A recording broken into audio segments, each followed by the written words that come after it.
सो hey everyone, आप लोग का बहुत बहुत स्वागत है आपके अपने यूट्यूब चैनल स्टडी पॉइंट रहा में। तो गाइज आप लोगों के लिए मैं रेलवे ग्रुप डी का प्रीवियस ईयर सेट लेकर आया हूँ गाइज, जो आप सभी स्टूडेंट के लिए बहुत ज्यादा इंपॉर्टेंट होने वाला है। और आप सभी से ये रिक्वेस्ट है कि प्लीज वीडियो को एंड तक जरूर देखिए एंड कोशिश करिए नोट बनाने का, क्योंकि गाइज नोट बहुत ज्यादा इंपॉर्टेंट होता है। तो आप सभी से ये रिक्वेस्ट है कि नोट बनाइए एंड मोस्ट इंपॉर्टेंट चीज है रिविजन करिए। जितना ज्यादा आप रिविजन करेंगे आपकी चीजें उतना ही ज्यादा क्लियर आउट रहेगी। एंड गाइज ये जो वीडियो है इसमें मैं आपको बता देती हूँ कि ये जो वीडियो है इसमें आपको ये बताना है कि इससे आपको जो है मैं टॉप 50 क्वेश्चन लेकर आई हूँ, जिसमें आपको ये बताना है कमेंट करके कि आपसे कितना ज्यादा क्वेश्चन जो है वो करेक्ट हुआ है। क्योंकि ये बिल्कुल आपकी एग्जाम के पैटर्न के अकॉर्डिंग है ये क्वेश्चन जो है, इसी वजह से मैं जो है इसमें एक्सप्लेन नहीं करूंगी। ये सिर्फ आपको ये बताना है कि इससे आपसे जो है कितना ज्यादा क्वेश्चन करेक्ट हुआ है। आपको अपना लेवल देखना है, क्योंकि ये भी बहुत जरूरी होता है, सिर्फ पढ़ाई करना जरूरी नहीं है, अपना लेवल का भी पता होना जरूरी होता है। तो ये बहुत इंपॉर्टेंट होने वाला है। और इसमें मैं बता देती हूँ आपको कि इसमें जो आपको मिलेंगे टॉप 50 क्वेश्चन, इसमें से आपको साइंस के क्वेश्चन रहेंगे। साइंस में जैसे कि आपको फिजिक्स के क्वेश्चन, केमिस्ट्री के क्वेश्चन, बायोलॉजी के क्वेश्चन रहेंगे एंड ज्योग्राफी के क्वेश्चन रहेंगे। तो ये 4 सब्जेक्ट से जो है ये आपको क्वेश्चन इसमें देखने को मिलेंगे। मैं एक साथ अगर मैं हिस्ट्री, ज्योग्राफी, हिस्ट्री में भी आपका मिडाइवल हिस्ट्री या मॉडर्न हिस्ट्री, एंशियंट हिस्ट्री से अगर मैं लाती भी तो यहाँ पे बहुत सारे प्रश्न हो जाते हैं जो आप लोग इतना नहीं कर पाते। इसलिए मैं थोड़ा थोड़ा लेकर आई हूँ ताकि आप लोगों को मैं समझा पाऊँ कि आपके एग्जाम में जो है वो जो सब्जेक्ट है आपके उसमें जो है आपको किस तरीके का आपको जो है क्वेश्चन देखने को मिलेगा। तो ये पैटर्न आपको समझना बहुत जरूरी है। ठीक है, तो चलिए आज के सेशन को हम स्टार्ट करेंगे। और इसको भी आप प्रैक्टिस सेट में ही ले सकते हैं, क्योंकि ये आपका प्रैक्टिस सेट ही है। तो आज का हमारा जो है रेलवे ग्रुप डी का प्रैक्टिस सेट जो है वो सेट 18 चलेगा। बस इसमें थोड़ा सा मैंने अलग किया है, जो कि आपको ये एग्जाम के पैटर्न के अकॉर्डिंग है। तो आपको इसमें बताना है कि आपसे कितना ज्यादा क्वेश्चन करेक्ट हुआ है। ठीक है, तो चलिए आज के सेशन को स्टार्ट करते हैं। और आज का हमारा पहला प्रश्न है, क्वेश्चन नंबर 1 है। क्वेश्चन नंबर 1 कह रहा है कि डीएनए संश्लेषण का प्रतिपादन किसने किया था। तो आपको बताना है कि डीएनए संश्लेषण का प्रतिपादन जो है ये किसने किया था। तो आपके ऑप्शन है आचोआ ने, ऑप्शन बी कोनबर्ग ने, ऑप्शन सी ल्यूवेनहॉक ने, या ऑप्शन डी लेमार्क ने। तो गाइज इसका करेक्ट आंसर सोचिए, इसका करेक्ट आंसर क्या होगा। तो इसका करेक्ट आंसर जो होगा गाइज वो होगा आपका जो है ऑप्शन बी होगा। आंसर मैं थोड़ा लेट बोलूंगी ताकि आप लोग भी आंसर को सोचे और आप ये देखिए कि आपसे ये क्वेश्चन करेक्ट हो रहा है या नहीं। ठीक है, तो याद रखिएगा इसका जो आंसर होगा वो होगा बी होगा। कोनबर्ग जो है डीएनए का संश्लेषण का प्रतिपादन जो है ये किसने किया था, कोनबर्ग ने किया था। और इसके लिए मैं आपको एक पॉइंट इसका एक और लिख लीजिएगा जो कि बहुत इंपॉर्टेंट है कि आपको क्या याद रखना है। तो 1959 में जो है इनको याद रखिएगा, 1959 में जो है इसी के लिए जो है डीएनए संश्लेषण के प्रतिपादन के लिए जो है 1959 में जो है इन्हें जो है नोबेल पुरस्कार से सम्मानित किया गया था। ये भी आपको ध्यान रखना है। 1959 में जगह देखिएगा नोबेल पुरस्कार से जो है नोबेल पुरस्कार नोबेल पुरस्कार से इन्हें सम्मानित किया गया था। तो ये भी आपको ध्यान रखना है, बहुत ज्यादा इंपॉर्टेंट है, ये आपको ध्यान रखना है। और इन्हीं के लिए जो है 1959 में, ठीक है, ये भी आपको डेट याद रखना है कि कब हुआ था। 1959 में जो है इन्हें सम्मानित किया गया था, ये भी आपको ध्यान रखना है। चलिए नेक्स्ट क्वेश्चन की तरफ। अगला क्वेश्चन हमारा क्वेश्चन नंबर 2 है गाइस। क्वेश्चन नंबर 2 कह रहा है कि जंतु विज्ञान की वह शाखा जिसके अंतर्गत जंतु की बाह्य आकृति एवं बाह्य संरचना का अध्ययन किया जाता है क्या कहलाती है। ठीक है, तो क्वेश्चन अगर आप ध्यान से पढ़ेंगे तो कभी भी आप एग्जाम देने जाए तो पहले एक ही बार आप क्वेश्चन पढ़े। तो आप एक बार लेकिन क्वेश्चन को ध्यान से पढ़े, नहीं एक बार समझ 2 बार पढ़े। क्योंकि ना क्वेश्चन ऐसा होता है कि कभी कभी जो है वो आंसर उसका नहीं होता है और हम जल्दी के चक्कर में उसको गलत कर देते हैं। तो आपको ना थोड़ा इसका भी ध्यान रख के चलना है। तो यहाँ पे आपसे पूछा है कि जंतु विज्ञान की वह शाखा जिसके अंतर्गत जो जंतु की जो है बाह्य आकृति यानी बाहर की आकृति और बाहर की ही संरचना का जो अध्ययन कहलाता है वो क्या कहलाता है। तो आपके ऑप्शन है मॉर्फोलॉजी, ऑप्शन बी पारिस्थितिकी, ऑप्शन सी एपीकल्चर, या ऑप्शन डी डेमोग्राफी। तो गाइज इसका जो करेक्ट आंसर होगा वो होगा ऑप्शन ए जो है करेक्ट आंसर हो जाएगा मॉर्फोलॉजी। ठीक है, चलिए नेक्स्ट क्वेश्चन की तरफ।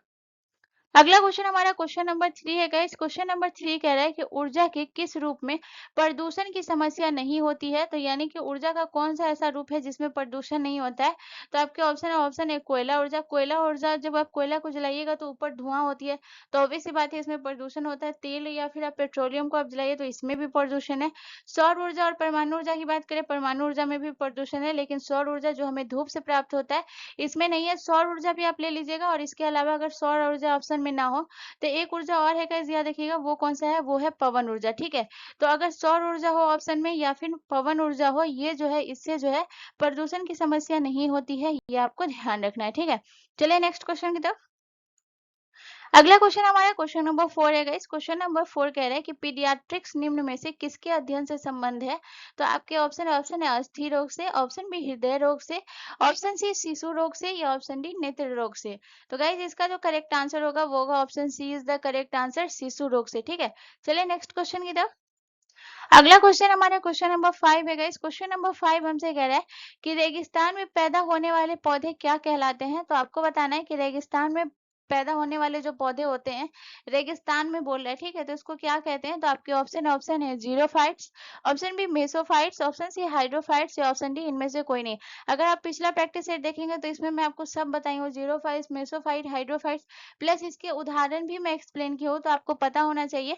अगर आप इससे जुड़े हुए हैं, अगर जो नए स्टूडेंट है, तो प्लीज आप पिछला जितना भी सेट है ग्रुप डी का उसको जरूर देख लीजिए। वो सारे आपके प्रीवियस ईयर है और उसको मैं एक एक करके एक्सप्लेन की हूँ, तो वो आपके लिए बहुत इंपॉर्टेंट होने वाला है। ठीक है, तो ये जो है इसका करेक्ट आंसर हो जाएगा, वो हो जाएगा ऑप्शन ए। ठीक है, जीरोफाइट्स इसका करेक्ट आंसर हो जाएगा। चलिए नेक्स्ट क्वेश्चन की तरफ। अगला क्वेश्चन हमारा क्वेश्चन नंबर 6 है गाइस। क्वेश्चन नंबर 6 कह रहा है कि निम्नलिखित में से न्यूक्लियस की खोज किसने की थी। तो आपको बताना है कि न्यूक्लियस की खोज जो है ये किसने की थी। तो आपके ऑप्शन है लेवेनहॉक ने, ऑप्शन बी स्वान ने, या ऑप्शन सी ब्राउन ने, या ऑप्शन डी होमफिस्टर ने। तो गाइस इसका जो करेक्ट आंसर होगा वो होगा ऑप्शन सी जो है हमारा करेक्ट आंसर हो जाएगा। ब्राउन ने जो है न्यूक्लियस की खोज की थी, ये आपको ध्यान रखना। और यही अगर हम बात करें कि इसकी खोज जो है ब्राउन ने जो है न्यूक्लियस की खोज कब खोजा था गाइस, तो याद रखिएगा 1831 में जो है इसकी खोज की थी, ये आपको ध्यान रखना है। 1831 में खोज की थी, ये भी आपको ध्यान रखना है। ठीक है, 1831 में इसकी खोज हुई थी, ये भी आपको ध्यान रखना है। ठीक है, चलिए नेक्स्ट क्वेश्चन की तरफ। अगला क्वेश्चन हमारा क्वेश्चन नंबर 7 है गाइस। क्वेश्चन नंबर 7 हमसे कह रहा है कि निम्नलिखित में से किस कार्य से पारिस्थितिकी संतुलन बिगड़ता है। तो आपको बताना है कि कौन सा ऐसा कार्य है निम्नलिखित में से जिससे पारिस्थितिकी संतुलन जो है ये बिगड़ जाता है। तो आपके ऑप्शन है वन महोत्सव से, ऑप्शन बी लकड़ी काटने से, ऑप्शन सी वन रोपण से, या ऑप्शन डी सामाजिक वानिकी से। तो गाइस लकड़ी काटने से जो है पारिस्थितिकी संतुलन बिगड़ता है, तो ऑप्शन बी हमारा करेक्ट आंसर हो जाएगा। चलिए नेक्स्ट क्वेश्चन की तरफ चलते हैं। अगला क्वेश्चन हमारा क्वेश्चन नंबर 8 है गाइस। क्वेश्चन नंबर 8 कह रहा है हमसे कि गेहूं से संबंधित रस्ट रोग पर कार्य करने वाले वैज्ञानिक है। तो आपको बताना है कि गेहूं से संबंधित कौन सा रोग होता है, रस्ट रोग। ये आपको ध्यान रखना है कि गेहूं से जो है वो कौन सा रोग होता है, गेहूं में रस्ट रोग होता है। तो आपको बताना है कि इस पर जो कार्य करने वाले जो वैज्ञानिक थे वो कौन थे। तो आपके ऑप्शन है H.C. बोल्ड, option B KC Mehta, option C D Pant, या ऑप्शन डी इनमें से कोई नहीं। तो गाइज इसका जो करेक्ट आंसर होगा वो होगा option B is the correct answer. गेहूं से संबंधित रस्ट रोग पर कार्य करने वाले वैज्ञानिक केसी मेहता थे। ऑप्शन बी हमारा करेक्ट आंसर हो जाएगा। चलिए नेक्स्ट क्वेश्चन की तरफ। अगला क्वेश्चन हमारा क्वेश्चन नंबर 9 है गाइस। क्वेश्चन नंबर 9 हमसे कह रहा है कि धान का प्रसिद्ध खैरा रोग किसके कारण होता है। अगर हम ग्रुप डी की अगर हम बात करें गाइस, तो आपसे पूछा गया था कि निम्नलिखित में से कौन सा रोग है जो धान का रोग है। ठीक है, तो याद रखिएगा धान में कौन सा रोग होता है।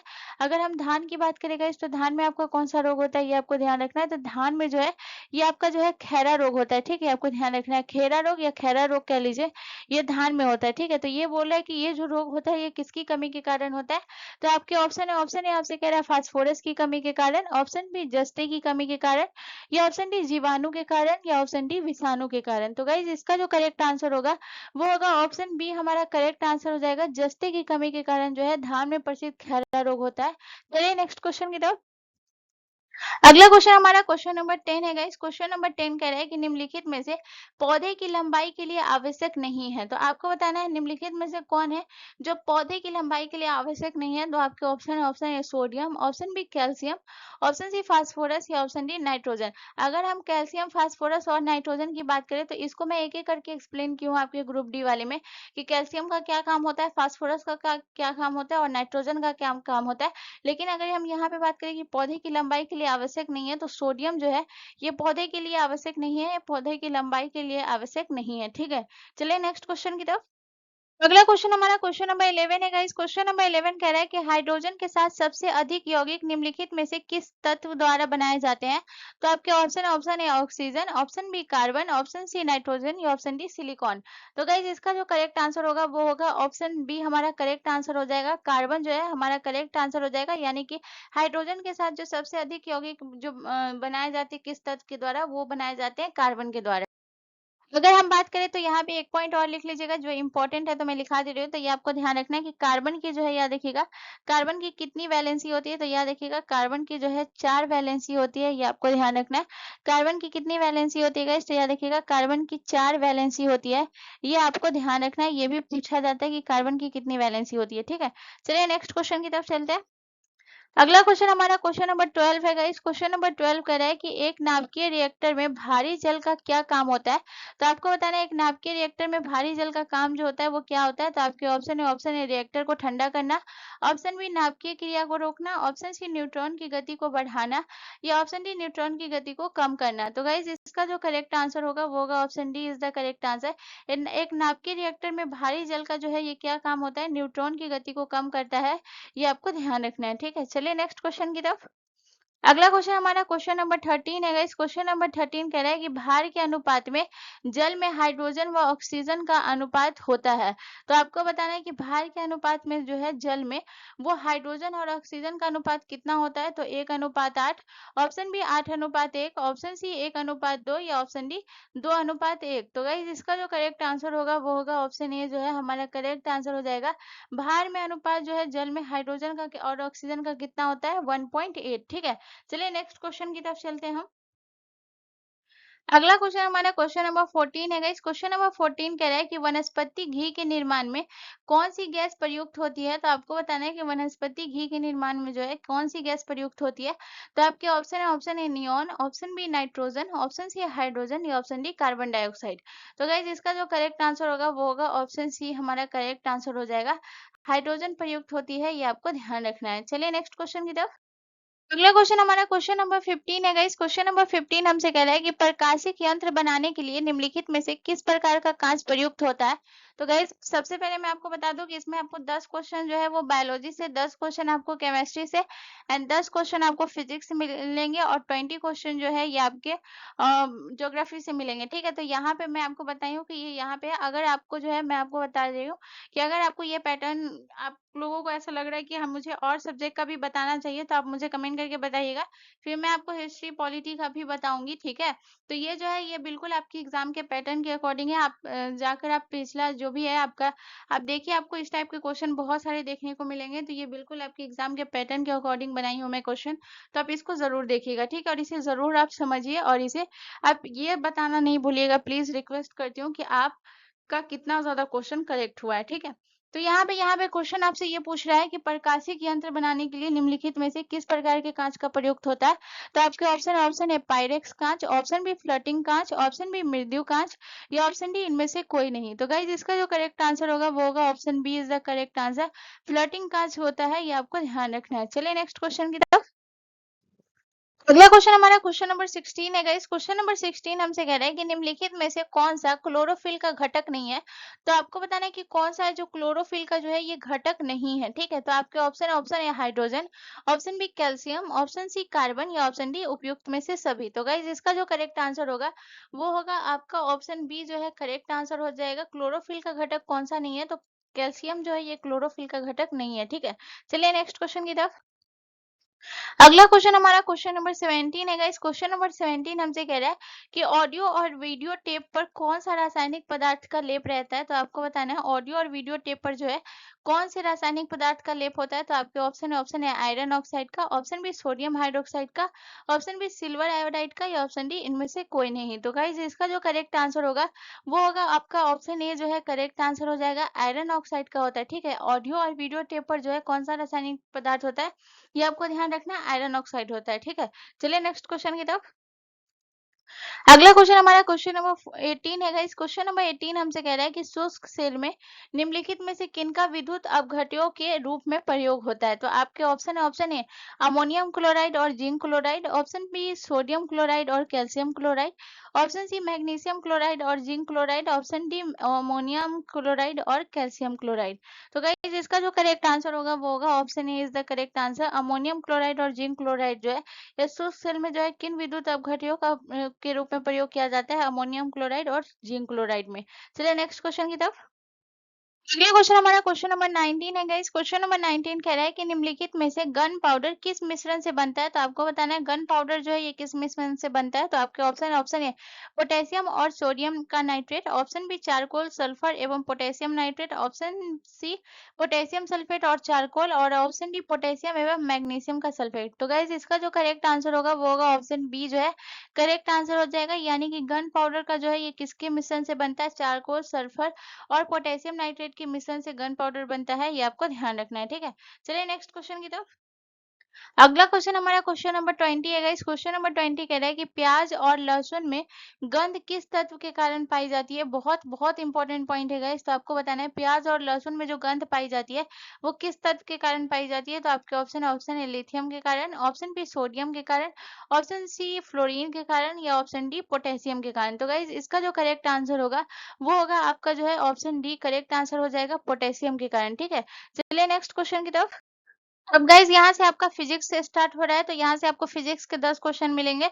तो यहाँ से आपका जो है क्वेश्चन नंबर 21 है। क्वेश्चन नंबर 21 हमसे कह रहा है कि डायनेमो के कार्य करने का सिद्धांत क्या है। तो आपको बताना है डायनेमो के कार्य करने का सिद्धांत जो है ये क्या है। तो आपकी ऑप्शन है ऊर्जा संरक्षण, ऑप्शन बी विद्युत चुंबकीय प्रवाह, या ऑप्शन डी ताप विद्युत प्रवाह, या ऑप्शन डी ये सभी। तो गाइज इसका जो करेक्ट आंसर होगा वो होगा option B is the correct answer, विद्युत चुंबकीय प्रवाह, ऑप्शन बी हमारा करेक्ट हो जाएगा। चलिए नेक्स्ट क्वेश्चन की तरफ। अगला क्वेश्चन हमारा क्वेश्चन नंबर 22 है गाइस। क्वेश्चन नंबर 22 हमसे कह रहा है कि ट्रांसफार्मर के कोर बनाने के लिए निम्नलिखित पदार्थों में से कौन सा अधिक उपयुक्त होता है। तो आपके ऑप्शन है स्टील, ऑप्शन बी नरम लोहा, ऑप्शन सी तांबा, या ऑप्शन डी इनमें से कोई नहीं। तो ट्रांसफार्मर के कोर जो बनाने के लिए जो है जो पदार्थों का सबसे ज्यादा उपयोग होता है वो होता है नरम लोहे का। तो ऑप्शन बी हमारा करेक्ट आंसर हो जाएगा। ठीक है, चलिए नेक्स्ट क्वेश्चन की तरफ।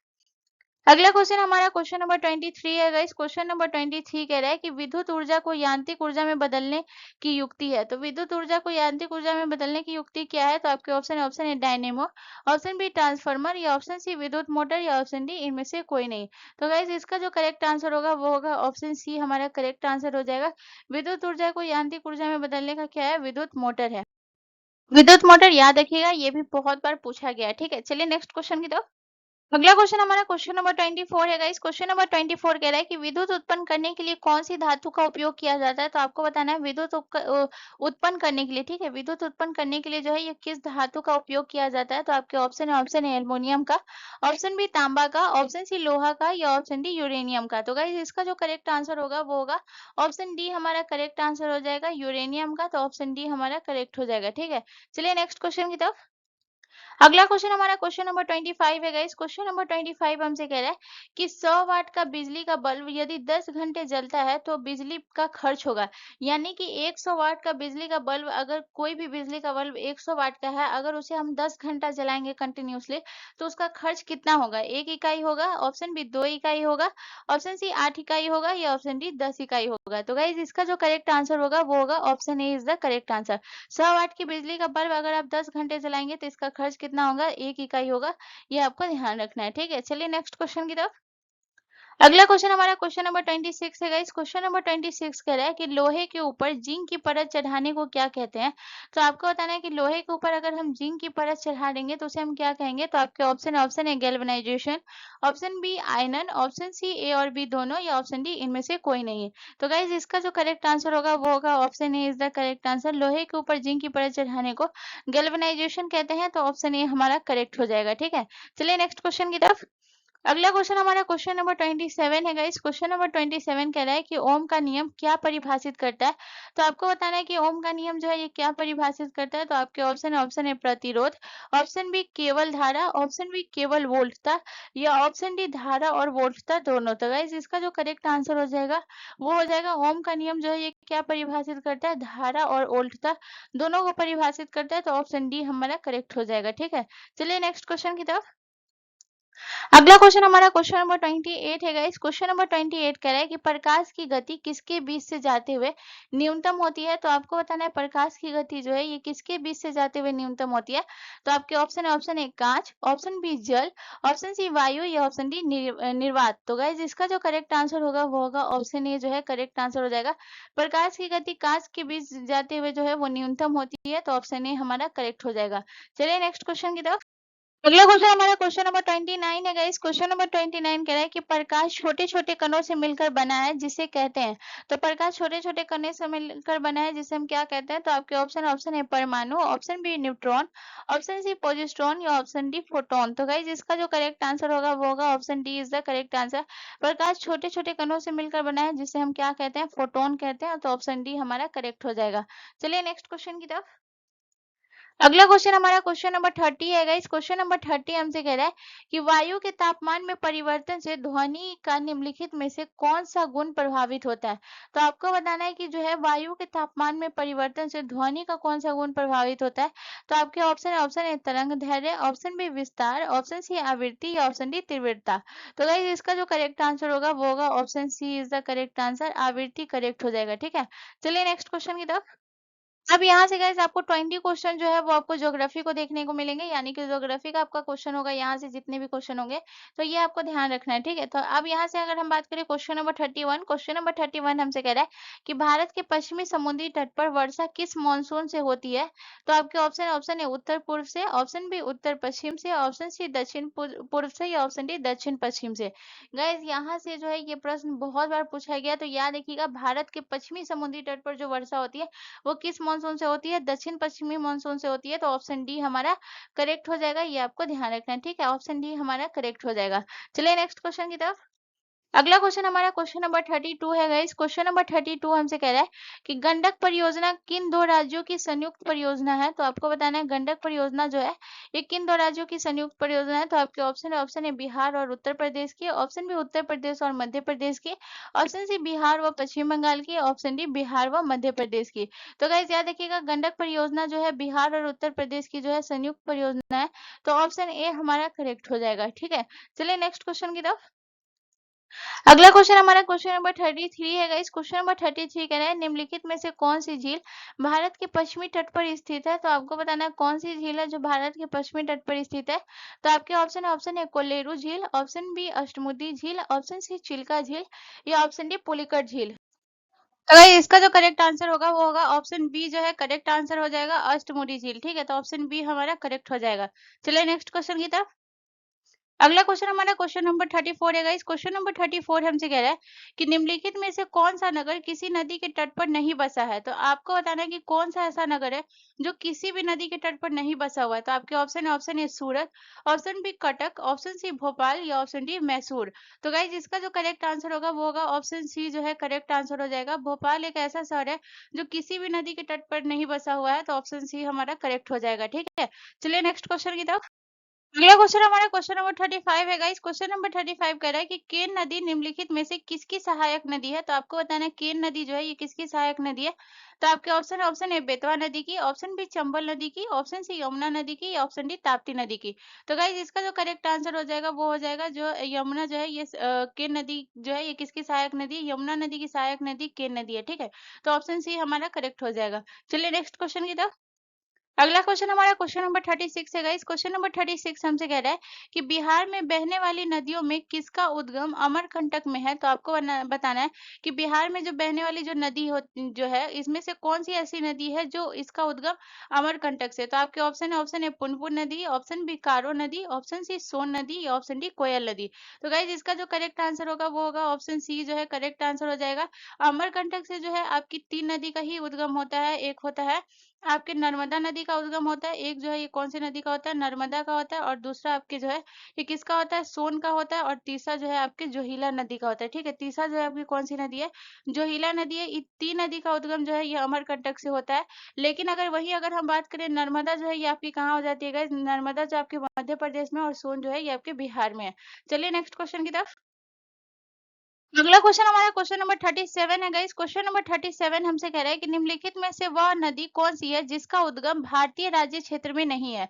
तो आपको बताना है कि कौन सी ऐसी नदी है जिसका उद्गम जो है ये भारतीय राज्य क्षेत्र में नहीं है। तो आपके ऑप्शन है गोदावरी नदी, ऑप्शन बी घाघरा नदी या ऑप्शन सी रावी नदी या ऑप्शन डी झेलम नदी। तो गाइस इसका जो करेक्ट आंसर होगा वो होगा option B is the correct answer. Ghaghara नदी का उद्गम जो है ये भारतीय राज्य क्षेत्र से नहीं है। तो ऑप्शन बी हमारा करेक्ट आंसर हो जाएगा। लेकिन यहाँ पे सवाल ये बन जाता है कि अगर ये जो है ये यहाँ नहीं है तो कहाँ है इसका उद्गम? तो यहाँ पे मैं आपको कंफ्यूज नहीं करूंगी, मैं आपको बता देती हूँ कि ये जो है घाघरा नदी का उद्गम जो है ये कहाँ से होता है गाइस? तो याद रखिएगा घाघरा नदी का उद्गम जो होता है ये गंगोत्री हिमालय से होता है, ठीक है। तो ये आपको ध्यान रखना है कि घाघरा नदी का जो है ये कहाँ से उद्गम होता है? गंगोत्री हिमालय। और वहीं अगर हम बात करें कि गंगोत्री हिमालय जो है ये आपका कहाँ है गाइस? तो याद रखिएगा गंगोत्री हिमालय की अगर हम बात करें तो ये है आपका तिब्बत के मानसरोवर झील के निकट, ठीक है। तो ये आपको ध्यान रखना है, ये जो है आपका कहाँ है? तिब्बत तिब्बत के जो है मानसरोवर झील के जो है आपको ध्यान रखना है, मानसरोवर झील के निकट से जो है ये आपको ध्यान रखना है, मानसरोवर झील के निकट से जो है इस नदी का उद्गम होता है जो कि है गंगोत्री हिमालय, ठीक है। अगर ये बात करें कि ये नदी जो है ये कहाँ से होकर बहती है तो याद रखिएगा दूसरा पॉइंट अगर हम बात करें तो याद रखिएगा ये जो है नेपाल से होकर बहती है, तो ये आपको ध्यान रखना है। ये नदी जो है ये कहाँ से होकर बहती है गाइस? तो याद रखिएगा ये नदी जो है ये नेपाल से होकर बहती है। ये हम आपको इसलिए एक्सप्लेन कर दे रहे गाइस क्योंकि यहाँ पे ही एक प्रश्न बन जाता है कि घाघरा नदी का उद्गम जो है ये भारतीय राज्य क्षेत्र से तो नहीं होता है लेकिन कहाँ होता है, तो ये आपका सवाल बन सकता है। तो कंफ्यूज क्यों होना है, इसे मैं क्लियर कर देती हूँ। याद रखिएगा ये नेपाल से होकर बहती है, ये आपको ध्यान रखना है क्योंकि कंफ्यूजन नहीं होना चाहिए, ठीक है। चलिए नेक्स्ट क्वेश्चन की तरफ। अगला क्वेश्चन हमारा क्वेश्चन नंबर 38 है गाइस। क्वेश्चन नंबर 38 कह रहा है कि बुर्जिल तथा जोजिला दर्रा निम्नलिखित में से किस राज्य में स्थित है? तो आपको बताना है कि बुर्जिल और जोजिला दर्रा जो है ये दोनों एक ही राज्य में है। तो आपको बताना है ये कौन से राज्य में है? तो आपके ऑप्शन ए हिमाचल प्रदेश में, ऑप्शन बी जम्मू कश्मीर में, ऑप्शन सी सिक्किम में या ऑप्शन डी उत्तराखंड में। तो गाइस इसका जो करेक्ट आंसर होगा वो होगा option B is the correct answer. Jammu Kashmir में है तो ऑप्शन बी हमारा करेक्ट होगा। चलिए नेक्स्ट क्वेश्चन की तरफ। अगला क्वेश्चन हमारा क्वेश्चन नंबर 39 है गाइस। क्वेश्चन नंबर 39 हमसे कह रहा है कि सतलज एवं काली नदियों के बीच हिमालय का कौन सा प्रादेशिक विभाग स्थित है? तो आपके option A Punjab Himalaya, option B Nepal Himalaya, option C Kumaon Himalaya या ऑप्शन डी असम हिमालय। तो गाइस इसका जो करेक्ट आंसर होगा वो होगा option C is the correct answer. Sutlej और काली नदियों के बीच जो है ये आपका ये कौन सा हिमालय है? कुमाऊं हिमालय है। वहीं अगर बात करें गाइस, अगर हम बात करते हैं यहाँ पे जो है ये भी पॉइंट आप याद रखिएगा। अगर वही आपसे पूछ देता है कि सिंधु और सतलज के बीच अगर हम बात करते हैं, अगर यही आपसे पूछता है गाइस कि सिंधु और सतलज के बीच जो है ये आपको ध्यान रखना है, सिंधु और सतलज के बीच जो है ये कौन सी नदी कौन सा हिमालय का भाग है? तो याद रखिएगा सिंधु और सतलज के बीच जो है ये पंजाब हिमालय है। वहीं अगर बात करें गाइस आपको ध्यान रखना है सतलज और काली के बीच जो है ये कुमाऊं है। और नेपाल की अगर हम बात करें तो काली और तीस्ता नदी के बीच कौन सा हिमालय है? तो याद रखिएगा काली और तीस्ता नदी, ठीक है। तो ये आपको ध्यान रखना है। अगर वहीं हम बात करें काली और तीस्ता नदी के बीच जो है गाइस याद रखिएगा काली और तीस्ता नदी के बीच जो है ये हिमालय का कौन सा भाग है गाइस? तो याद रखिएगा ये है आपका नेपाल हिमालय, ठीक है। और सिंधु और सतलज नदी के बीच जो है ये कौन सा है? पंजाब है। और वहीं अगर हम असम की बात करें गाइस तो याद रखिएगा ये है आपके तीस्ता और दिहांग नदी के बीच जो है गाइस याद रखिएगा तीस्ता और दिहांग नदी के बीच जो है ये हिमालय का कौन सा भाग है गाइस? याद रखिएगा तीस्ता और दिहांग नदी के बीच जो है गाइस याद रखिएगा तीस्ता और दिहांग नदी के बीच ये हिमालय का असम हिमालय स्थित है, ये आपको ध्यान रखना है। चलिए नेक्स्ट क्वेश्चन की तरफ। अगला क्वेश्चन हमारा क्वेश्चन नंबर 40 है गाइस। क्वेश्चन नंबर 40 कह रहा है कि भारत के पश्चिमी तटीय मैदान के उत्तरी भाग को अन्य किस नाम से भी जाना जाता है? तो आपको बताना है। आपके ऑप्शन ए मालाबार तट, ऑप्शन बी कर्नाटक तट, ऑप्शन सी कोरोमंडल तट या ऑप्शन डी कोंकण तट। तो गाइस इसका जो करेक्ट आंसर होगा वो होगा option D is the correct answer. पश्चिमी तटीय के उत्तरी भाग को जो है वो अन्य किस नाम से जाना जाता है? कोंकण तट के नाम से जाना जाता है। तो ऑप्शन डी हमारा करेक्ट हो जाएगा। चलिए नेक्स्ट क्वेश्चन की तरफ। अगला क्वेश्चन हमारा क्वेश्चन नंबर 41 है गाइस। क्वेश्चन नंबर 41 हमसे कह रहा है कि निम्न राज्यों में से कौन सा राज्य तीन तरफ से बांग्लादेश से घिरा हुआ है? बहुत इंपॉर्टेंट है, बहुत बहुत बार एग्जाम में पूछा गया। तो आपको बताना है कि ये तीन तरफ से, ठीक है। क्या पूछ रहा है? तीन तरफ से जो है बांग्लादेश से कौन सा राज्य घिरा हुआ है? तो आपके option A Mizoram, option B Meghalaya, option C Paschim Bangal या ऑप्शन डी त्रिपुरा। तो गाइज इसका जो करेक्ट आंसर होगा वो होगा option D is the correct answer.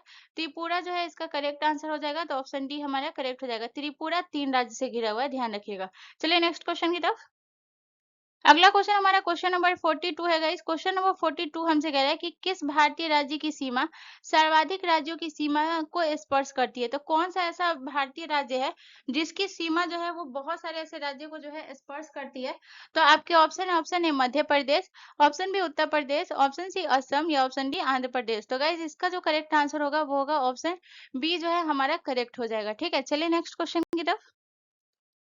अगला क्वेश्चन हमारा क्वेश्चन नंबर 43 है गाइस। क्वेश्चन नंबर 43 हमसे कह रहा है कि कौन सी अक्षांश रेखा भारत के मध्य से होकर गुजरती है। तो भारत के मध्य से होकर यानी कि जो है ये पृथ्वी है अगर हम बात करें, और पृथ्वी के मध्य से होकर कौन सी रेखा गुजरती है। तो ये बताना है आपके कर्क रेखा गुजरती है, आपके ऑप्शन बी मकर रेखा गुजरती है, या ऑप्शन सी विषुवत रेखा गुजरती है, या ऑप्शन डी आर्कटिक रेखा गुजरती है। तो गाइज इसका जो करेक्ट आंसर हो जाएगा, ये कौन सी रेखा गुजरती है, ये गुजरती है आपकी जो है कर्क रेखा गुजरती है। कौन सी रेखा गुजरती है गाइस, तो याद देखिएगा कर्क रेखा गुजरती है। और कर्क रेखा जो है ये कितने राज्यों से होकर गुजरती है, तो कर्क रेखा जो है ये आपको ध्यान रखना है। कर्क रेखा जो है ये आपके 8 राज्यों से गुजरती है, ये आपको ध्यान रखना है। कर्क रेखा जो है ये कितने राज्यों से गुजरती है, 8 राज्यों से गुजरती है, ये आपको ध्यान रखना है। ठीक है, कितने राज्यों से गुजरती है, 8 राज्यों से गुजरती है, ये आपको ध्यान रखना है। चलिए नेक्स्ट क्वेश्चन की तरफ चलते हैं। अगला क्वेश्चन हमारा क्वेश्चन नंबर 44 है गाइस। क्वेश्चन नंबर 44 कह रहा है कि संपूर्ण भारत के कितने प्रतिशत भूभाग पर पठार का विस्तार पाया जाता है। तो आपको बताना है कि जो है संपूर्ण भारत, जितना भी भारत है उस पे कितना प्रतिशत भूभाग पर जो है पठार का विस्तार पाया जाता है। तो आपके ऑप्शन है 18.6%, ऑप्शन बी 10.7%, ऑप्शन सी 27.7%, या ऑप्शन डी 29.3%। तो गाइज इसका जो करेक्ट आंसर होगा वो होगा option C is the correct answer. 27.7% पाया जाता है, तो ऑप्शन सी हमारा करेक्ट हो जाएगा। ठीक है, चलिए नेक्स्ट क्वेश्चन की तरफ। अगला क्वेश्चन हमारा क्वेश्चन नंबर 45 है गाइस। क्वेश्चन नंबर 45 हमसे कह रहा है कि भारत के निम्नलिखित उद्योगों में से किस उद्योग में सार्वजनिक क्षेत्र में सबसे अधिक पूंजी निवेश हुआ है। तो भारत का कौन सा उद्योग है जिसमें सार्वजनिक क्षेत्र जो है इसमें सबसे अधिक पूंजी निवेश हुआ है। तो आपके ऑप्शन है उर्वरक उद्योग में, ऑप्शन बी लौह इस्पात उद्योग में, ऑप्शन सी दवा व रसायन उद्योग में, या ऑप्शन डी रंग रोगन उद्योग में। तो गाइज इसका जो करेक्ट आंसर होगा वो होगा option B is the correct answer, लौह इस्पात उद्योग में। तो ऑप्शन बी हमारा करेक्ट हो जाएगा। ठीक है, चलिए नेक्स्ट क्वेश्चन की तरफ चलते हैं। अगला क्वेश्चन हमारा क्वेश्चन नंबर 46 है गाइस। क्वेश्चन नंबर 46 कह रहा है कि भारत के कौन से दो राज्य सबसे बड़े पैमाने पर लौ अयस्क से संपन्न है। तो आपके ऑप्शन है बिहार और पश्चिम बंगाल, ऑप्शन बी मध्य प्रदेश और ओडिशा, ऑप्शन सी मध्य प्रदेश और पश्चिम बंगाल, या ऑप्शन डी इनमें से कोई नहीं।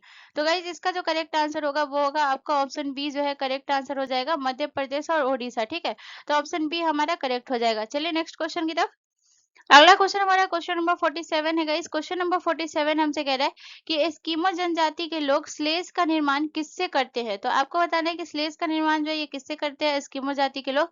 तो आपके ऑप्शन है बर्फ से, ऑप्शन बी सील की हड्डियों से, ऑप्शन सी रेडियर की हड्डियों से, या ऑप्शन डी लकड़ी से। तो गाइस इसका जो करेक्ट आंसर होगा वो होगा option B is the correct answer.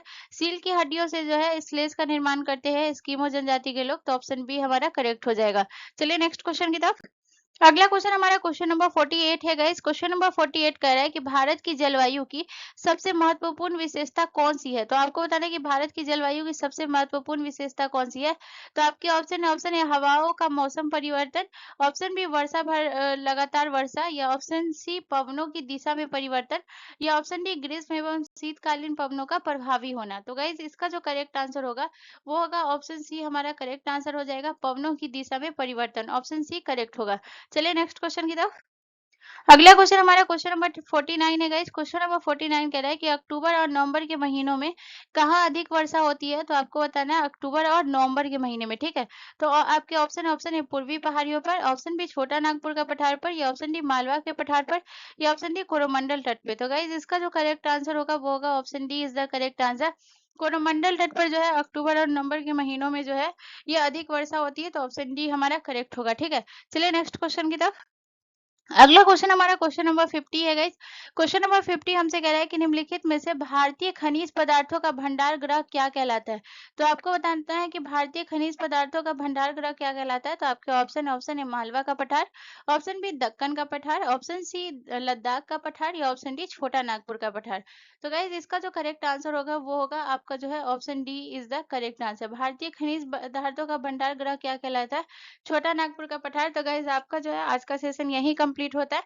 आपको कमेंट करके बताना है कि आपसे कितना ज्यादा क्वेश्चन करेक्ट हुआ है, और अगर आपको इसी टाइप का और वीडियो चाहिए तो आप मुझसे कमेंट करके जरूर पूछ सकते, जरूर बोलिएगा। मैं ऐसी वीडियोस और लेकर आऊंगी जो आपके एग्जाम के पैटर्न के अकॉर्डिंग होगा, और जो आपको ये करना होगा, या फिर आपको एक्सप्लेनेशन वाली वीडियो चाहिए वो भी आप बता सकते हैं। जैसा भी वीडियो आपको पसंद हो आप मुझे कमेंट करके बता सकते हैं, लेकिन मैं आपको रिकमेंड करूंगी कि जो एक्सप्लेन वाले वीडियो होते हैं उसमें आपका एक टाइम में एक क्वेश्चन से आपकी बहुत सारी चीजें क्लियर आउट हो जाती है, आपका बहुत सारा कंफ्यूजन दूर होता है। बहुत अच्छा होता है, तो उसको नोट बनाया करिए। जितना भी मैंने प्रीवियस ईयर का ग्रुप डी का जो अभी बनाया है सेट आपका जो है, जो कि आपका आज का सेट 17 है, लेकिन इससे पिछले जितना भी 16 सेट है उसको प्लीज सभी को देख लीजिए एंड उसका नोट जरूर बना लीजिए। वो बिल्कुल आपकी एग्जाम के पैटर्न के अकॉर्डिंग है। अगर आपको फिर भी बिलीव ना हो तो आप प्रीवियस ईयर सेट उठाकर देख लीजिए और उसको मिलाइए। आपको बहुत सारे क्वेश्चन वहां से देखने को मिलेंगे गाइस, तो प्लीज उसे नोट करिए और उसको पूरा देखिए। तो अगर आपको यहाँ से कोई भी कंफ्यूजन है तो आप मुझसे कमेंट करके जरूर पूछ सकते हैं गाइस, मैं उसका जरूर रिप्लाई करूंगी। एंड मोस्ट इंपॉर्टेंट चीज, प्लीज गाइस ये वीडियो आपके लिए थोड़ा सा भी हेल्पफुल रहा, थोड़ा सा भी इन्फॉर्मेटिव रहा, तो प्लीज प्लीज गाइस प्लीज मेरे चैनल को जरूर सब्सक्राइब कर लीजिएगा एंड बेल आइकन पे जरूर क्लिक कर लीजिएगा। मिलते हैं नेक्स्ट वीडियो में गाइस, धन्यवाद।